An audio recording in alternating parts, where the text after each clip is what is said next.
Hello friends, कैसे हैं आप सब। स्वागत है आप सबका एक और नए वीडियो में। इस वीडियो में हम लोग बात करने वाले हैं कि शेयर मार्केट क्या है, क्यों है, ये कैसे काम करता है, इसके क्या फायदे और क्या नुकसान है और इसमें किस तरीके से पैसे इन्वेस्ट कर सकते हैं। इस वीडियो में हम लोग बहुत ही सरल भाषा में हम लोग शेयर मार्केट के बारे में डिटेल्स में जानेंगे। सबसे पहले हम लोग जानेंगे कि शेयर मार्केट आखिर होता क्या है। देखिए, स्टॉक मार्केट, शेयर मार्केट और इक्विटी मार्केट तीनों का मतलब एक ही होता है। ये वो मार्केट होता है जहां आप किसी कंपनी के शेयर बेच सकते हैं या खरीद सकते हैं। शेयर खरीदने का मतलब है कि आप कंपनी में कुछ परसेंट का ओनरशिप खरीद रहे हो, कुछ परसेंट आप उस कंपनी के मालिक बन रहे हो। कंपनी को अगर प्रॉफिट होगा तो उस प्रॉफिट का कुछ परसेंट आपको भी मिलेगा, और अगर उस कंपनी को लॉस होगा तो उस कंपनी का कुछ परसेंट लॉस आपको भी होगा। एक एग्जांपल के हेल्प से अगर इसको समझने का कोशिश करें तो ऐसा मान लीजिए कि आपको एक स्टार्टअप खोलना है और आपके पास मात्र 10,000 रुपया है, जो कि आपके स्टार्टअप के लिए सफिशिएंट नहीं है। तो फिर आप अपने दोस्त के पास जाते हो और कहते हो कि आप भी इसमें पैसा लगाओ और हम 50-50 का पार्टनरशिप करेंगे। तो फ्यूचर में जो आपके कंपनी का प्रॉफिट होगा उसका 50% आपको मिलेगा और 50% आपके फ्रेंड को मिलेगा। इस केस में कंपनी का 50% शेयर आप अपने दोस्त को दे दिए। यही चीज बड़े स्केल पर स्टॉक मार्केट में होती है। वहाँ फर्क यही होता है कि हम अपने दोस्त के पास जाने के बजाय पूरे देश के पास जाते हैं और कहते हैं कि मेरी कंपनी का शेयर खरीदो। अब हम लोग थोड़ा बात कर लेते हैं शेयर मार्केट के हिस्ट्री के बारे में कि इसका इतिहास क्या रहा है। शेयर मार्केट का शुरुआत आज से 400 साल पहले हुआ था। 1600 के टाइम में एक डच इंडिया कंपनी थी। जैसे ब्रिटिश ईस्ट इंडिया कंपनी थी वैसे ही डच ईस्ट इंडिया कंपनी भी थी, जो आज के टाइम पर नीदरलैंड है। उस समय लोग शिप के हेल्प से दुनिया को एक्सप्लोर किया करते थे। उस समय पूरी दुनिया का नक्शा नहीं बना था और लोग बहुत सारे शिप को दुनिया को एक्सप्लोर करने के लिए भेजते थे, और ये जहाज में हजारों किलोमीटर का सफर होता था और इसके लिए बहुत सारे पैसों की जरूरत होती थी। और उस समय किसी एक इंसान के पास इतना पैसा नहीं होता था, तो उस समय वो ओपनली ऑफर करता था आम लोगों को और कहता था कि आओ हमारे जहाजों में पैसा लगाओ, और जब ये शिप हजारों किलोमीटर की दूरी तय करके दूसरे देश जाएगा और वहां से जो भी खजाना ये लेके आएंगे, पैसे ये कमा के आएंगे, उनमें से कुछ शेयर आपको भी मिलेगा। लेकिन उस समय ये काम बहुत रिस्की होता था। उस समय तो ऐसा होता था कि आधा से ज्यादा जहाज तो लौट के आता ही नहीं था। वो गुम हो जाते थे, टूट जाते थे या लूट लिए जाते थे। तो उस समय इन्वेस्टर्स लोगों ने देखा कि ये काम बहुत रिस्की है। तब उन लोगों ने डिसाइड किया कि एक जहाज में पैसा लगाने से अच्छा है कि 4-5 जहाज में पैसा लगाओ। तब ये तो चांस होगा कि कोई ना कोई जहाज तो लौट के आएगा, और ये जहाज मल्टीपल इन्वेस्टर्स के पास जाके पैसा लेता था और कहीं ना कहीं शेयर मार्केट क्रिएट हो गया। ओपनली बिडिंग्स होती थी वहां पर जहाजों की। ये सब वहां के डॉक्स पर होता था। डॉक्स वो जगह होती है जहां से जहाजें निकलती हैं। देखते ही देखते ये सिस्टम बहुत सक्सेसफुल हो गया। उसके बाद कंपनियों को जो पैसे की कमी होती थी वो आम लोग पूरा कर देते थे और आम लोगों को और ज्यादा पैसा कमाने का मौका मिल जाता था। आपने हिस्ट्री में भी ये जरूर पढ़ा होगा कि डच ईस्ट इंडिया कंपनी और ब्रिटिश ईस्ट इंडिया कंपनी उस समय कितना अमीर बन गई थी। और आज के समय में हर कंट्री में एक ना एक स्टॉक एक्सचेंज है और ये कंट्रीज स्टॉक मार्केट पर बहुत डिपेंडेंट हो गए हैं। अब हम लोग बात करते हैं कि स्टॉक एक्सचेंज क्या होता है। स्टॉक एक्सचेंज वो बिल्डिंग है जहां पर लोग कंपनियों के शेयर खरीदते हैं और बेचते हैं। मार्केट को मेनली 2 टाइप्स में डिवाइड किया जाता है। पहला प्राइमरी मार्केट और दूसरा सेकेंडरी मार्केट। प्राइमरी मार्केट वो है जहां पर कंपनियां अपना शेयर बेचती हैं। ये कंपनी पर डिपेंड करता है कि वो शेयर का प्राइस क्या रखेगा। हालांकि इसमें कुछ रेगुलेशंस भी होते हैं, लेकिन कंपनियां प्राइस में कुछ ज्यादा ऊपर नीचे कर नहीं सकती हैं, क्योंकि ये डिमांड पर डिपेंड करता है लोग कितना देने को तैयार हैं उस कंपनी के शेयर के लिए। मान लेते हैं कि एक कंपनी की वैल्यू 1 लाख की है, वो अपने 1 लाख शेयर बांटती है और 1 रुपया पर शेयर में लोगों को ऑफर करती है। अब अगर उसका डिमांड ज्यादा है, बहुत सारे लोग उस कंपनी के शेयर को खरीदना चाहते हैं, तो ऑब्वियसली वो उस कंपनी के शेयर को ज्यादा प्राइस में बेच पाएगी। तो कंपनियां आजकल क्या करती हैं कि एक मिनिमम प्राइस होता है और एक मैक्सिमम प्राइस होता है। तो एक रेंज डिसाइड कर लेती हैं कंपनियां कि इस रेंज के अंदर उस कंपनी के शेयर को बेचेंगे। अब हम लोग बात करते हैं कि एक कंपनी का कितना शेयर हो सकता है। यहाँ पर ध्यान देने वाली बात यह है कि हर कंपनी का सारे शेयर्स का वैल्यू इक्वल होता है और ये कंपनी पर डिपेंड करता है कि वो कितना शेयर बनाता है। अगर कंपनी की वैल्यू 1 लाख रुपए है तो वो 1 रुपये के 1 लाख शेयर भी बना सकता है या 50 पैसे के 2 लाख शेयर भी बना सकता है। और वैसे जब कंपनियां शेयर मार्केट में अपना शेयर बेचती है तो वो कभी भी 100% शेयर नहीं बेचती है। उसमें एक ऑनर होता है जो उस कंपनी के मेजोरिटी ऑफ शेयर्स को होल्ड करता है और तब उसके पास कंपनी से रिलेटेड डिसीजन लेने का पावर होता है। अगर वो सारे के सारे शेयर बेच देंगे तो सारे के सारे लोग जो उस कंपनी के शेयर खरीदे हैं वो उस कंपनी के ऑनर बन जाएंगे और सब कोई उस कंपनी के मालिक बन जाएंगे, तो उस कंपनी से रिलेटेड डिसीजन भी ले पाएंगे। लेकिन एक्चुअल में जिसके पास उस कंपनी का 50% से ज्यादा का शेयर होल्डिंग होता है वो उस कंपनी का डिसीजन ले पाता है।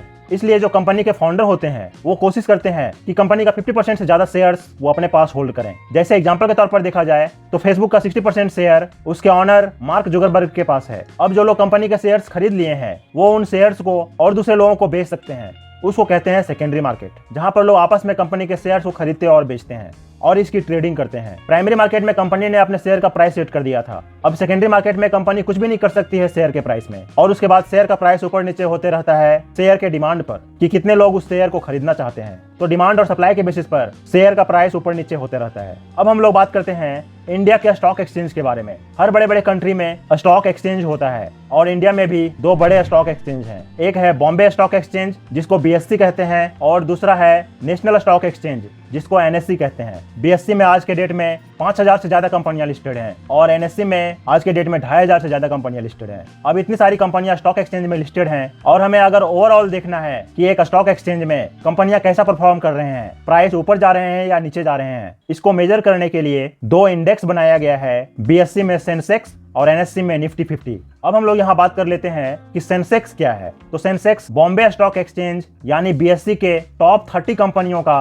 एक एवरेज ट्रेंड दिखाता है। उसके बेसिस पर हमें पता चलता है कि कंपनियों का प्राइस ऊपर जा रहा है या नीचे जा रहा है। सेंसेक्स का फुल फॉर्म सेंसिटिविटी इंडेक्स भी यही शो करता है। सेंसेक्स अभी के समय में 74,000 के आसपास है। इसका खुद में कुछ खास वैल्यू नहीं है। ये इंडिकेट करता है कि अब तक में टॉप 30 कंपनियां कितना % का ग्रोथ दिया है। ऐसे ही नेशनल स्टॉक एक्सचेंज यानी NSE का इंडेक्स निफ्टी 50 है। निफ्टी का फुल फॉर्म होता है नेशनल 50 यानी कि नेशनल स्टॉक एक्सचेंज की टॉप 50 कंपनियों का ग्रुप। ये इन कंपनियों के प्राइस के उतार चढ़ाव को दिखाता है और निफ्टी अभी 22,500 के आसपास है। अब हम लोग आगे बात करते हैं कि कंपनियों के शेयर को बेचा कैसे जाता है। अगर किसी कंपनी को अपने कंपनी के शेयर बेचने हैं तो उसको कहते हैं पब्लिक लिस्टिंग करना उस कंपनी को, और अगर ये कंपनी पहली बार कर रही है तो उसको कहते हैं IPO यानी इनिशियल पब्लिक ऑफरिंग, यानी कि ये लोगों को अपनी कंपनियों का शेयर पहली बार ऑफर कर रहे हैं। ईस्ट इंडिया कंपनी के टाइम पर देखा जाए ला के अपना शेयर बेच सकता था, लेकिन अभी के समय में ये प्रोसेस बहुत ही लेंदी और कॉम्प्लिकेटेड है और ये होना भी चाहिए। और अगर ऐसा ना हो तो स्कैम करना कितना आसान हो जाएगा। कोई भी अपना फेक कंपनी बना के स्टॉक मार्केट में लिस्ट हो जाता और लोगों का पैसा लेके